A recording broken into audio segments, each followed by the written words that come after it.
Good evening. Right, the purpose of this video, I'm going to do it handheld because I want to make it short and sweet. A lot of people are asking me what base gravy is. Basically, base gravy is for predominantly Bangladeshi and also Indian and also Pakistani restaurants that mass produce curries and basically have a base gravy. It's the gravy that goes into most curries, and this is how you make it. This is how I make it anyway. I think the best thing about cooking, anytime if you're cooking for yourself, you're cooking it towards your tastes. So what we have in this pot here, we have about 2.5 kilo of white onion that's been sliced. You don't have to make it too small, just slice it up. It helps with the melting process, which is important. We have a small carrot there that's been also cut up into pieces. We have a green pepper. I really like to use green peppers. I love the taste. We have about a large heaped chef spoon of ginger and garlic paste. That's just ginger and garlic, about 60-40 in garlic's favour, blended up with some oil, just enough oil to get a paste. Here we have, I really prefer to use Napolina tomatoes. I just put them in whole. There's about a tin of Napolina tomatoes there, plum tomatoes. We have about 1/3 of a coconut block. We have a good handful, really. You don't want to use too much coriander, even though you might love it. You don't want to overpower it. I find if you use too much coriander, it gives an earthy taste to your base gravy. So there are the stalks, and what's good about using the stalks, they're full of flavour, and then you can use the leaves for garnishing and in the curry process. And also there we have about a heaped tablespoon of turmeric powder and a heaped tablespoon of salt. And one thing to remember, a lot of people cooking at home, they're probably cooking the curries they want to cook. In a restaurant, you've got to keep it really universal, because you've got to remember that base gravy is going into a dozen or so different curries. But that's not the case in my house. So I've used 2 fresh green chilies with the seeds, and also to that, what I'm using is, I really like the taste, I think it goes really great, is rapeseed oil. And if you can just look at the top of the rapeseed oil, I've used that much rapeseed oil in here, so probably about 2/3 of a cup, that's a teacup, not a mug, of rapeseed oil. So there are all my ingredients, and what I'm going to do, I'm going to put the lid on that, and I'm going to let that boil down for about 2 hours. I'm going to check it every 5 to 8 minutes and make sure that nothing's burning at the bottom. You definitely don't want to burn anything. If you do, you're going to have to start from scratch, because the taste will be really so sour and there'll be just something wrong with it. And this is enough for a lot of curries here.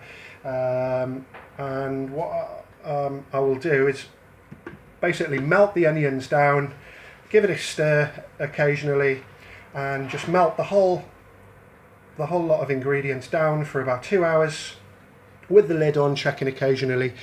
And make sure you scrape the bottom. You don't want anything sticking to the bottom. If anything sticks to the bottom, add some water.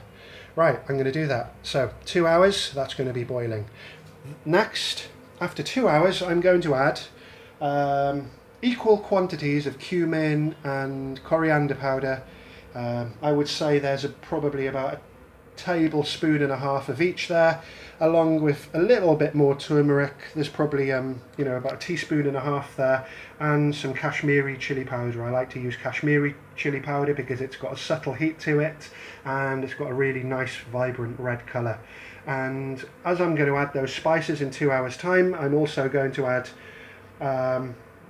about half a tin again of Napolina tomatoes. Most of the time I make like spicy curries. I like really tomato based curries, but generally, I'm sure if you're familiar with a lot of videos on YouTube, they're all the same. They've got different versions, different variations, slightly different ingredients, but basically it's an onion sauce with a couple of veggies thrown in, some oil, and definitely some ginger and garlic. Okay, that's all. And once I've added those dry spices in 2 hours time, along with the tomatoes, Again, check it doesn't burn. Add a little bit of water, you know, like a third of a cup each time, and you know, just analyze it. You don't want it to stick. Again, with the lid on, and I'll probably boil that down again with all the ingredients combined in 2 hours time, sorry to repeat myself, for about 20 to 30 minutes. Just make sure everything's well blended, everything's melted. And then finally, I'm going to use my stick blender here, and I'm going to probably add some water to this to help the blend. I'm going to blend it to as smooth as paste as possible. I must say my stick blender isn't great. I know a lot of people talk about expensive stick blenders. Is it necessary? Well, when I go to an Indian restaurant, you know, I'm usually not too impressed with the food. I can probably cook a lot of it at home. But one thing I do notice is they do have a really good blend. You know, it's really, really fine, that base gravy and the sauce. And I do think to myself, whoa, maybe I should invest in a decent blender. This will just take longer, and you might have to stop if it starts to burn. You know, this is a cheap one from Argos. And there you have it. And finally, you'll end up with, what I'm going to do is take a photo of the finished ingredient, and I'm going to use that as the icon of the video. Sorry about the shaky camera, but yeah, this is a quickie. That's how I want to make this video a bit different from the others. And finally, what I'd like to say is, once you've done all that, you've blended it, you've added some water, let the oil float to the top, put it on a low heat at the end, and then you want to get, you know, like Chinese takeaway containers, and you fill each container up. I'm using probably about 12 for this, and I'm going to put it in the freezer, the whole lot of them in the freezer. And then the night before I want to curry, I will simply take one of the frozen bricks, if you like, of base gravy, and put it into the fridge, and within about, you know, 15 to 24 hours it'll be fine to use as a curry. Hopefully I'll do another recipe, well, several hopefully, in the near future, where I am actually going to use this type of restaurant style base gravy. Okay, remember to like and subscribe. I know that was a lot to take in, but I'm going to put the ingredients below. Okay, happy currying.